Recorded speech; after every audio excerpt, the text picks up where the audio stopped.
Donc bonjour, je fais une petite vidéo pour corriger l'exercice 4. Dans cet exercice, ce qui est demandé, c'est de faire la somme des vecteurs pour en trouver la résultante. Alors graphiquement, je pense que vous avez compris comment faire la somme de trois vecteurs.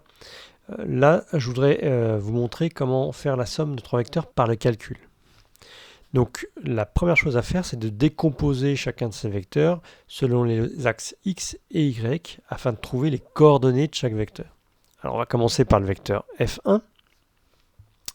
Le vecteur f1, sa composante en x, elle est tracée ici. Donc je l'appelle f1x et puis je vais pouvoir tracer la composante y, f1y.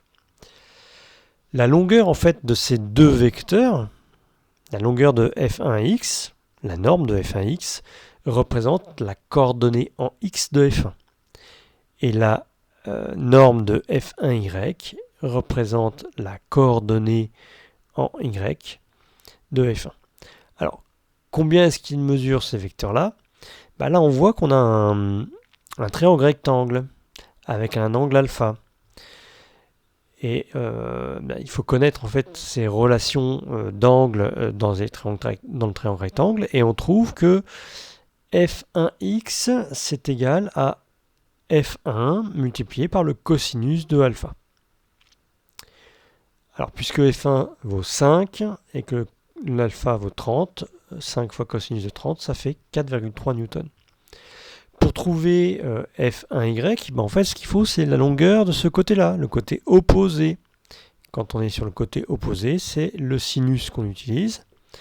Et donc, on a f1y qui vaut f1 multiplié par le sinus de alpha. Donc 5 fois sinus de 30, ça fait 2,5 newtons. Donc comme je disais, f1x représente la coordonnée en x de f1 et f1y la coordonnée en y de f1. Je peux donc écrire f1 sous cette forme avec ces deux coordonnées. Alors il faut que je fasse maintenant la même chose pour f2. Mais là c'est plus facile puisque f2 n'a pas de coordonnées en y. En y, ça vaut 0. Et donc en x, c'est juste la longueur de f2 qui est donnée en énoncé et qui vaut 2. Pour f3, c'est pareil, il n'y a pas de coordonnées en x.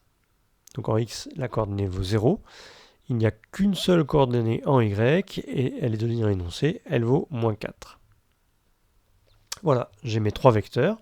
Maintenant, je dois faire la somme de ces trois vecteurs, puisque la résultante f, c'est f1 plus f2 plus f3. Alors, comment on fait pour faire la somme de trois vecteurs quand on connaît ces coordonnées? C'est extrêmement simple, il suffit juste d'additionner les coordonnées en x, donc 4,3 plus 2 plus 0, ça donne 6,3. Et les coordonnées en y, 2,5 plus 0 moins 4, ça donne moins 1,5. Je peux donc maintenant tracer le vecteur f, puisque je connais ses coordonnées. Je place un petit repère à 6,3 au niveau de x, un repère à moins 1,5 au niveau de l'axe y, et mon vecteur f se situe donc sur cette diagonale.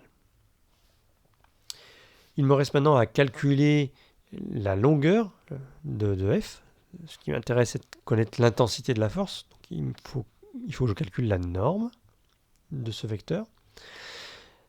Et là encore, on voit qu'on a un triangle rectangle. Et ce que je cherche à calculer, c'est l'hypoténuse. La grande longueur ici, c'est la coordonnée en x, elle vaut 6,3. Et le petit côté ici vaut moins 1,5. Et donc, on va appliquer le théorème de Pythagore qui dit que b carré égale a carré plus c carré.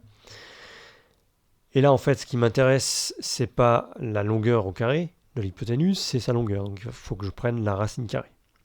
J'ai donc f égale racine carrée de fx au carré plus fy au carré. Donc là, en l'occurrence, c'est racine carrée de 6,3 au carré plus moins 1,5 au carré, ce qui nous donne 6,5 newtons. Et voilà comment j'ai résolu l'exercice 4 par le calcul.